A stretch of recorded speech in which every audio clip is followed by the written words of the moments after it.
तो अब तक इस प्लांट में कितना इन्वेस्टमेंट हो चुका है अनुमानित? पूछिए, वो नहीं पूछिए, बट बहुत हुआ है, बहुत हुआ है। करोड़ों का इन्वेस्टमेंट 20 से ऊपर हुआ है।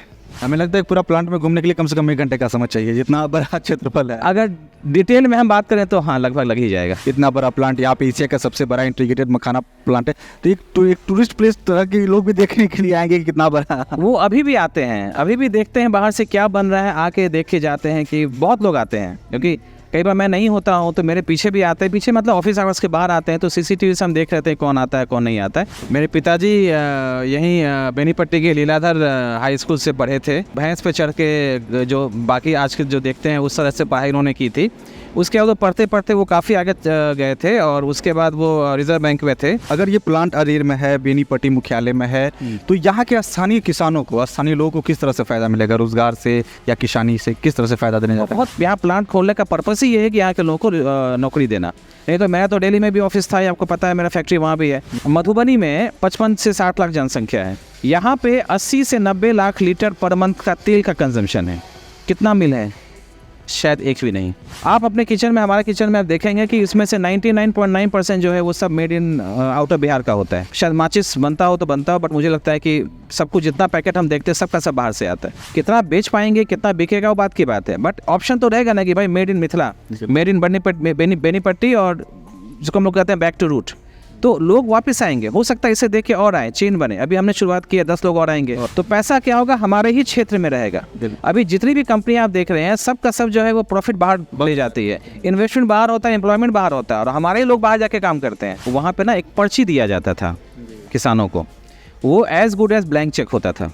उस पर्ची पे मैंने शादी होते देखा है कि इनके पास इतनी संपत्ति है। तो प्रोडक्ट लेकर के आप मार्केट में गए हैं, क्या फीडबैक है, क्या रिस्पॉन्स है लोकल मार्केट का? मखाना के क्षेत्र में मनीष आनंद एक ऐसा नाम है जो कहीं ना कहीं आप लोगों तक ये नाम पहुंचा होगा, जो कि मूल रूप से बेनीपट्टी के जरेल गांव के हैं।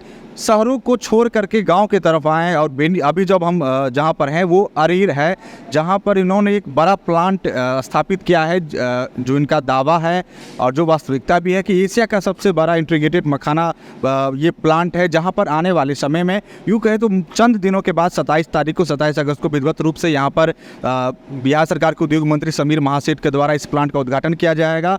इस प्लांट की खासियत की अगर बात संक्षिप्त में अगर हम आपको बता दें, हालांकि विस्तार में हमारे साथ बताने के लिए मनीष जी हैं, मनीष जी बताएंगे।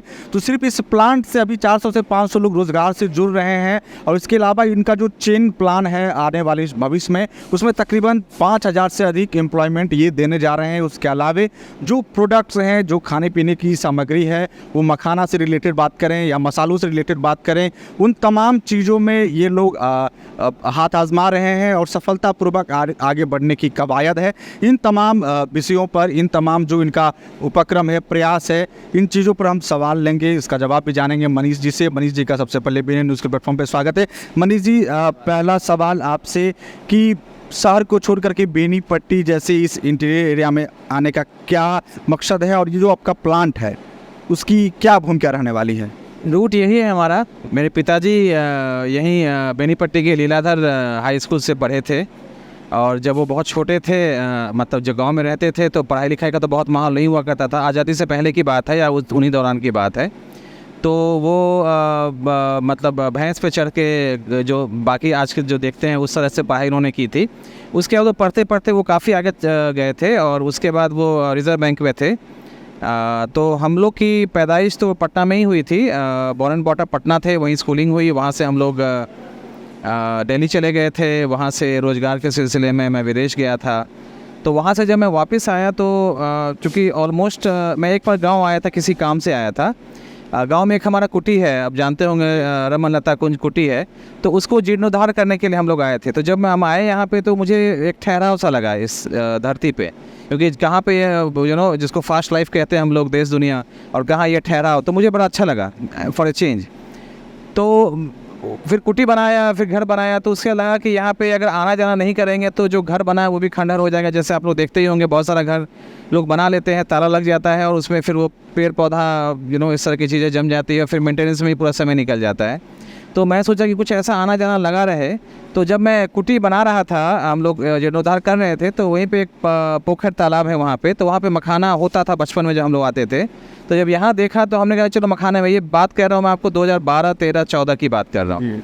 तो आना जाना शुरू किया तो लगा कि मखाना में हम लोग कर सकते हैं। तब मखाना आज के जैसा मखाना नहीं था पॉपुलर, बहुत हार्डली कोई जानता था। जहाँ तक हमें जानकारी का, जरेल में भी आप कुछ प्लान डाले हुए थे। है, पहला शुरुआत वहीं से किए थे, घर से ही किए थे। वहाँ पे छोटा सा इन्वेस्टमेंट किया था, लेकिन वो सक्सेसफुल इस सेंस में नहीं रहा कि जिसके साथ पार्टनरशिप की थी उन्होंने कुछ गड़बड़ कर दिया था। तो फिर हमने कहा कि उससे हम फ्रैक्शन अवे होके हम लोगों ने अपना काम किया। ये लोकेशन चूज़ किया कि ये मेरे घर के पास है जी। और ये ऑन रोड है। और यहाँ से हम आप इस लोकेशन की बात कीजिए तो यहाँ से लगभग 25 किलोमीटर के रेडियस में आप बात कीजिए तो बहुत बड़ा इलाका है जहाँ हम लोग कैटर कर सकते हैं। और यहाँ से एयरपोर्ट भी लगभग 35-40 मिनट के डिस्टेंस पे है। मधुबनी शहर भी जो है वो करीब 10-12 किलोमीटर है इस तरह से। तो हम लोगों ने इसको चूज़ किया था कि यहाँ से हम लोग अपना करेंगे, बिकॉज जो मधुबनी जरेल वाला था यूनिट, वो अभी भी है, लेकिन वो छोटा सा यूनिट था वहाँ पे। और वहाँ पे हम लोगों ने एक्सपीरियंस किया पहले, इसको कहते हैं ना फर्स्ट हैंड एक्सपीरियंस। तो वहाँ पे हमने किया और फिर लगा कि हम यहाँ पे ये कर सकते हैं, बिकॉज जो शॉर्टकमिंग्स थी, जो समस्याएं थी, वहाँ हमने देखा कि हम उसको कहाँ पे दूर कर सकते हैं। तो वो सारा कुछ इंटीग्रेट करके हम लोगों ने यहाँ बनाया। ये हमको लगता है कि 18 में शुरू हुआ था, बीच में रुक गया था और फिर अभी जाके ये अब बन गया है। तो कंस्ट्रक्शन होने में एक तरह से 5 साल का समय लगा है। 5 साल का लगा, लेकिन ये सबसे बड़ा भी है, इसका रीज़न भी है। ये शेड एरिया जो है 50,000 स्क्वायर फीट का है। तो ये दुनिया का सबसे बड़ा इंटीग्रेटेड मखाना फैक्ट्री है। यहाँ पे सब कुछ इन हाउस है, मतलब हम लोग फार्मिंग भी साथ में करते हैं। उसके अलावा मखाना फोड़ने से लेकर मखाना का जो भी प्रोसेस होता है A to Z, यहाँ तक कि मखाने का जो हम लोग रोस्टेड मखाना बनाते हैं उसका जो मसाला है वो भी हम लोग यहाँ बनाते हैं। मतलब यहाँ पे मखाना उत्पादन भी आप करेंगे? मखाना उत्पादन भी करेंगे। तो इसी प्लांट का जो वो R&D का विषय, हम लोग का R&D सेक्शन भी है। तो हम लोग कोशिश कर रहे हैं कि हम लोग उसको आर्टिफिशियली कैसे मखाना ग्रो करें, उसका भी R&D होगा। बट हमारे पास तो आसपास बहुत फील्ड है, आप देख रहे हैं सारा चौर है, खुला हुआ है, तो हम लोग यहाँ पे करते हैं। हम लोग कितने स्क्वायर फीट में पूरा एरिया होगा? जो शेड एरिया हमारा, जो अपना एरिया, वो लगभग 1.5 एकड़ का है। शेड लगभग बना हुआ है, उसमें 90% बना हुआ है शेड। और उसके अलावा ओपन एरिया है, तो हम लोग लीज पे लेके उसको खेती करते हैं और उसको R&D करते रहते हैं। तो यहाँ तक प्रोडक्शन की अगर बात करें तो क्या क्या प्रोडक्ट्स निकल करके आएंगे ये इस प्लांट से? देखिए, मखाने का ही अपना देखें तो 5-6 तो मखाने का ही प्रोडक्ट हो गया, जिसको हम वैल्यू एडेड बोलते हैं। जैसे मखाना जो कमोडिटी हो गया, तो प्लेन मखाना हम सब जानते हैं, खाते हैं और लेते हैं। लेकिन अगर मखाने को अगर हम लोग उसको पाउडर बना लेते हैं तो उससे सकरौड़ी बन सकता है, उससे खीर बन सकता है, जो हम लोग बना के खाते भी रहे हैं। उससे अभी शेक हमने बनाया है, वो स्मूदी शेक वो बन सकता है। उससे ब्रेकफास्ट सीरियल बन सकता है, उसका स्नैक्स बन सकता है। जैसे आपका वो जो चना चूर होता है, चना जोर गरम जो चपटा होता है मखाना, तो हम उसके साथ कुछ R&D कर रहे हैं, तो हम लोग उसमें कुछ स्नैक्स में लेके आएंगे। तो एक प्रोडक्ट से 10 प्रोडक्ट बन सकता है। मसाले के बारे में भी आपसे कभी जानकारी मिली थी कि आप मसाले के क्षेत्र में भी हाथ आजमा रहे हैं? हाँ, क्योंकि जब हम लोग मखाने रोस्टेड मखाना बना रहे हैं तो उसमें जो सीजनिंग मतलब मसाला लगता है, तो मसाला हम लोग खुद ही बना रहे हैं इन हाउस। तो जब हमारे प्लांट लगाई हुआ तो हमने कहा कि हम मसाले के क्षेत्र में भी हम लोग आगे जाएंगे। तो हम लोग फिर अपना एक ब्रांड बनाया और हम लोग मसाले का भी ब्रांड लेके आएंगे, जो मिथिला नेचुरल के नाम से होगा। और ये अगले महीने में आ जाएगा मार्केट में होपफुली। जहाँ तक पिछले बार आपसे जब बात हुई थी तो आपने बताया था कि आप गांव-गांव एक रिटेल चेन क्रिएट करना चाहते हैं, जहाँ पे एक अलग इंटीरियर के साथ आप अपना चेन हर गांव में देंगे। उसकी क्या प्लानिंग है? ये ब्रांड स्टोर होगा, ये ब्रांड स्टोर स्ट्रैटेजी है। क्योंकि होता क्या है कि अब हमारे पास प्रोडक्ट का बास्केट होगा। इसको हम ऐसे देखते हैं कि जो प्रोडक्ट है, जो हमारे किसान उपज करते हैं यहाँ पे, धान, गेहूँ, सरसों और जो भी अनाज खेतों में होता है, तो हम उनके साथ एक कॉन्ट्रैक्ट करेंगे। हमारे साथ एक FPO जुड़ा हुआ है, फार्मर प्रोड्यूसिंग ऑर्गेनाइजेशन एकैंथिका अकौर गाँव के, तो उनके साथ हम लोग काम कर रहे हैं। तो जो किसान, हम उनको बोलेंगे कि भाई आपको पर्टिकुलर टाइप का धान, सुगंधित धान है या सरसों है, तो हमारे हिसाब से वो उपजाएंगे और हम उनसे लेंगे। तो सबसे ज़्यादा फ़ायदा हो गया कि किसानों को फ़ायदा हो गया, उनको एक मंडी मिल गया, मतलब एक मार्केट मिल गया उनको। दूसरा जो है इसका जो है, जब हम यहाँ प्रोसेस करेंगे तो यहाँ पे लोगों को रोज़गार मिल रहा है। उसके बाद हम इसको लोकल मार्केट में बेचेंगे और लोकल मार्केट में बेच के हम लोग, जैसे अभी एग्जिस्टिंग शॉप है वहाँ करेंगे, बट उसके अलावा हम लोग ब्रांड स्टोर भी खोलेंगे। तो जब हम ब्रांड स्टोर की बात करते हैं तो जो हमारा एक्सक्लूसिव ब्रांड स्टोर होगा EBS जो है, उसको सेमी होलसेल फॉर्मेट में हम लोग हर गांव में या हर पंचायत में स्टार्ट करेंगे हम लोग मेजर लोकेशन से, बट इवेंचुअली हम लोग कोशिश करें कि हम हर गांव में पहुँचें। उसी तरह से एक और सवाल हमारे दिमाग में आ रहा है कि अगर ये प्लांट अरेर में है, बेनीपट्टी मुख्यालय में है, तो यहाँ के स्थानीय किसानों को, स्थानीय लोगों को किस तरह से फ़ायदा मिलेगा? रोज़गार से या किसानी से किस तरह से फ़ायदा देने जाता है? बहुत फ़ायदा ही फ़ायदा है। पहला फ़ायदा ये है कि जो वो खेत में आज उपज करते हैं उनको पता नहीं वो कहाँ बेचेंगे। इनके पास एक ही मंडी है, वो है पैक्स, जो उनके माध्यम से बेचते हैं। बट हो सकता है पैक्स सारा माल उनसे ना ले पाती हो, उनका भी लिमिटेशन होगा, या जो पैक्स में लेने लायक प्रोडक्ट है वही लेते हैं। लेकिन हम यहाँ पे सब्जी भी उपज करवाएंगे, फल भी होता है, जैसे आम वगैरह हमारे यहाँ बहुत होता है, तो उसको भी हम लोग प्रोसेसिंग करेंगे, वैल्यू ऐड करेंगे। कि आपने अभी बताया था कि आप किसानों से कांटेक्ट कर लेंगे, साल या 2 साल का जितने भी समय का अनुबंध होता है, और अपने अनुसार उनसे फसल उत्पादन करेंगे और मार्केट रेट पे उनको हम पेमेंट करेंगे। और जहाँ तक रोजगार की अगर बात करें, इस तरह का प्लांट आने के बाद स्वाभाविक है स्थानीय लोगों को कम से कम रोजगार के रूप में तो फायदा ही होता है। बिल्कुल उसके क्षेत्र वो होगा, लेकिन इसमें क्या होता है कि अगर वो स्किलफुल होंगे तो, क्योंकि हम ठीक है ट्रेनिंग, अगर फ्रेशर है तो ट्रेनिंग देंगे, बट उनमें वो स्किल होना चाहिए कि वो चीज़ों को समझे, ग्रैस्प करें और उसको उस हिसाब से इम्प्लीमेंट करें। तो पहली कोशिश रहेगी, इनफैक्ट यहाँ प्लांट खोलने का पर्पस ही ये है कि यहाँ के लोगों को नौकरी देना। नहीं तो मैं तो दिल्ली में भी ऑफिस था, आपको पता है मेरा फैक्ट्री वहाँ भी है।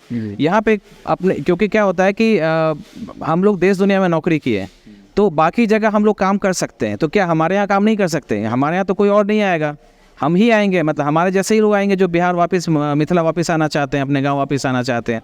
तो हमने ये शुरुआत किया था, और ऑफकोर्स जब हमने शुरू किया था तब ये इतना बड़ा हो जाएगा ऐसा नहीं सोचा था। समय के साथ स्ट्रैटेजी बदलती गई, मार्केट देखा, प्रोडक्ट भी ऐड किया। पहले मखाना ही था, अब हम लोग लगभग सब चीज़ में आएंगे। जो यहाँ पे देखिए, मेरा 2 ही चीज़ है हम लोग जिसमें डिस्कस करते हैं कि जो बिहार में उपजता है उसको देश दुनिया में बेचना, और जो बिहार में बिकता है नहीं उपजता उसको देश दुनिया से ला के बेचना। तो ये 2 वे बिजनेस स्ट्रैटेजी है हमारी, जहाँ पे हम लोग इसको मार्केट में इसको लेके आएंगे। तो चूँकि हम लोग कंज्यूमर तो है ही हैं, हम लोग काजू भी खाते हैं, किशमिश भी खाते हैं, और बाकी जितना तेल मसाला, आपके अब देखिए छोटी सी बात बताता हूँ। मधुबनी में 55 से 60 लाख जनसंख्या है। यहाँ पे 80 से 90 लाख लीटर पर मंथ का तेल का कंजम्पशन है। कितना मिल है? शायद एक भी नहीं। अब बेनीपट्टी में झोला प्रिंटिंग की फैक्ट्री, जहां कम खर्च में क्वालिटी वाले झोले बनाए जाते हैं। EMI पर भी यहां से माल ऑन टाइम डिलीवरी ले जा सकते हैं। साथ ही लड़की की शादी में यहां मिलता है मुफ्त में झोला। तो आज ही संपर्क करें श्याम एंटरप्राइजेज, बेनीपट्टी, बेटा बाजार, नियर ग्रामीण बैंक। मधुबनी में 55 से 60 लाख जनसंख्या है। यहाँ पे 80 से 90 लाख लीटर पर मंथ का तेल का कंजम्पशन है। कितना मिल है? शायद एक भी नहीं। मिल तो कोई नहीं है, छोटा मोटा कोई कर रहे हैं, तो खुला तेल वैसे ही बंद हो चुका है 2020 के बाद। तो सारा का सारा बाहर से आ रहा है। आप अपने किचन में, हमारे किचन में आप देखेंगे कि इसमें से 99.9% जो है वो सब made in out of Bihar का होता है। शायद माचिस बनता हो तो बनता हो, बट मुझे लगता है कि सब कुछ, जितना पैकेट हम देखते हैं सब का सब बाहर से आता है। हम कोशिश कर रहे हैं कि सारा का सारा पैकेट जो 100% हम उपलब्ध कराएं। कितना बेच पाएंगे, कितना बिकेगा, वो बात की बात है, बट ऑप्शन तो रहेगा ना कि भाई made in Mithila, made in Benipatti, और जिसको हम लोग कहते हैं बैक टू रूट। तो लोग वापस आएंगे, हो सकता है इसे देख के और आए, चेन बने। अभी हमने शुरुआत की है, 10 लोग और आएंगे, तो इससे क्या होता है कि मुहिम बनेगा। दूसरा एक और चीज़ है, जब वोकल फॉर लोकल वाली बात हुई थी तो मेरे मन में तभी आ गया 2020 में कि हम लोग भी ऐसा ही तो कर ही रहे हैं। मतलब हमने इसका नाम नहीं किया था, PM मोदी ने इसका नाम दिया कि अब करना चाहिए, बट हम लोग तो यही काम कर रहे थे। हम लोग क्या कर रहे थे, लोकली प्रोड्यूस्ड, जो किसान से हम लोग लेंगे, लोकली प्रोसेस्ड, और उसको हम लोग लोकल बेच रहे हैं। तो पैसा क्या होगा, हमारे ही क्षेत्र में रहेगा। अभी जितनी भी कंपनियां आप देख रहे हैं, सब का सब जो है वो प्रॉफिट बाहर ले जाती है, इन्वेस्टमेंट बाहर होता है, एम्प्लॉयमेंट बाहर होता है, और हमारे ही लोग बाहर जाके काम करते हैं। तो वही चीज़ हम कर रहे हैं, बिकॉज हम तो मार्केट है। अगर हम यहाँ पे कंज्यूमर हैं और हम कंज्यूमर यहाँ, अच्छा एक और फ़ायदा क्या होगा कि यहाँ पे लोगों को फ्रेश मिलेगा। अगर जैसे हम लोग बात करेंगे, हम लोग अगर ब्रेड भी बनाने जा रहे हैं, वो भी एक प्रोडक्ट है हमारा, मखाने का ही बनाएंगे, बट कुकीज़ वगैरह और भी बनाएंगे। तो अगर अभी जैसे मुजफ्फरपुर से ब्रेड आता है, हम लोग भी लेते हैं, तो मेड इन मुजफ्फरपुर का ही रहता है उसका एड्रेस। अब यहाँ पे मुजफ्फरपुर यहाँ से 100 किलोमीटर दूर है, तो बनेगा, गाड़ी में पैक होगा, 100 किलोमीटर दूर आएगा, दुकान में रहेगा, तब बिकेगा। यहाँ कॉस्टिंग ही बढ़ेगा और फ्रेशनेस नहीं रहेगा। यहाँ तो पता है कि आप या तो फैक्ट्री से आके ले लीजिए, फैक्ट्री आउटलेट जो हमारा रहेगा, या फिर हम उसको पहुँचा देंगे। कम से कम बेनीपट्टी क्षेत्र में तो जरूर पहुँचा देंगे, क्योंकि यहाँ से तो मुश्किल से, अगर हम, जैसे मैंने कहा, 20 किलोमीटर रेडियस का भी है, तो बहुत बड़ा मार्केट है। तो इस तरह से हम लोग स्थानीय लोगों को रोजगार भी देंगे, उनको मौका ही मिलेगा। और एम्प्लॉयमेंट जनरेशन में क्या लग रहा है, इतना बड़ा प्लांट है, कितने लोग रोजगार से जुड़ पाएंगे? देखिए, जैसे हमने बोला कि 2 जिला के लिए, देखिए ऐसा लगभग 2000 गांव है, दरभंगा और मधुबनी मिला के लगभग, ऊपर नीचे होगा।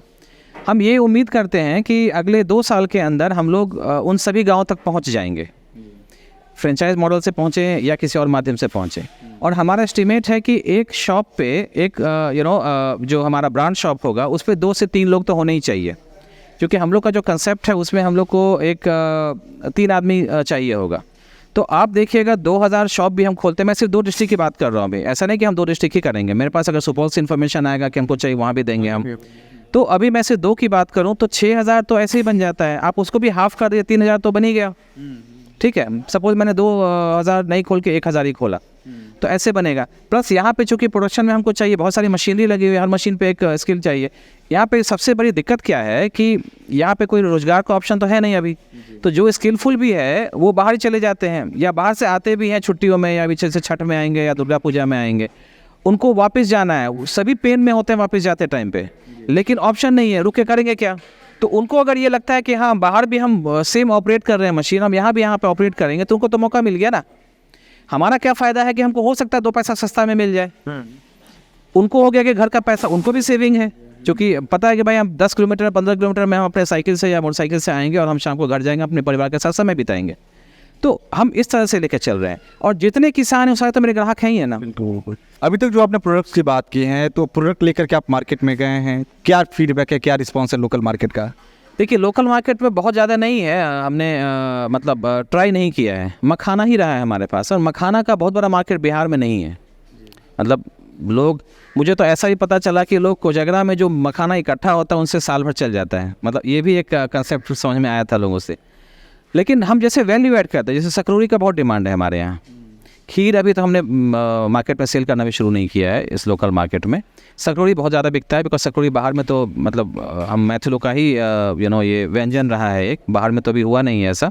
तो ये जाता है हमारा, क्योंकि भोज तो सब तरह का होता है, खुशी का भोज, दुख का भोज। तो भोज में तो सकरोड़ी आजकल मस्ट हो गया है। अभी हम लोगों ने कुछ प्लांट और बढ़ाए हैं, मशीनरी बढ़ाई है। तो हम लोग अभी जो है आने वाले टाइम में ये सारे जो बिज़नेस है ना मखाना के इर्द गिर्द घूम रहे हैं। जैसे अभी हम लोग कोल्ड रूम की बात कर रहे हैं, तो जब कोल्ड रूम आ गया मखाने के लिए हमने लिया है, बट उसमें हम दही भी कर सकते हैं, मटर भी रख सकते हैं, तो मटर पनीर भी हमारा हो गया, मतलब प्रोडक्ट वाइज। या इस तरह से हम लोग जैसे ब्रेड बनाएंगे तो उसका जो यीस्ट वगैरह होगा वो हम वहाँ रख सकते हैं।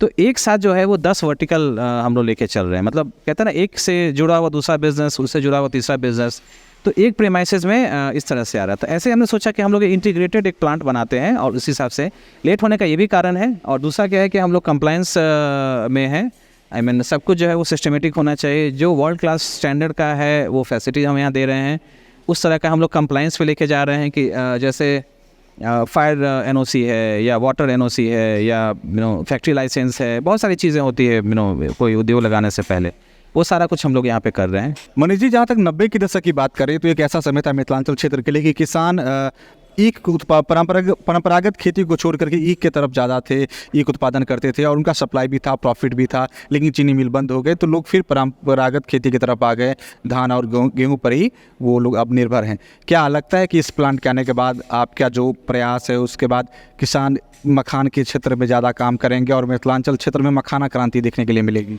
बिल्कुल, मैं वो दौर देखा हुआ है।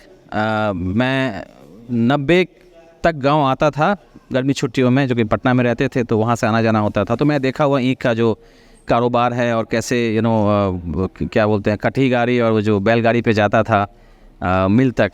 वहाँ पे क्या था, एक चीज़ आप नोटिस कीजिएगा, वहाँ पे ना एक पर्ची दिया जाता था किसानों को, वो as good as blank cheque होता था। उस पर्ची पे मैंने शादी होते देखा है कि इनके पास इतनी संपत्ति है। मतलब सपोज अगर किसी का 5,000 रुपये है तो पता है 5,000 रुपये इनके पॉकेट में मिलेगा साल भर में।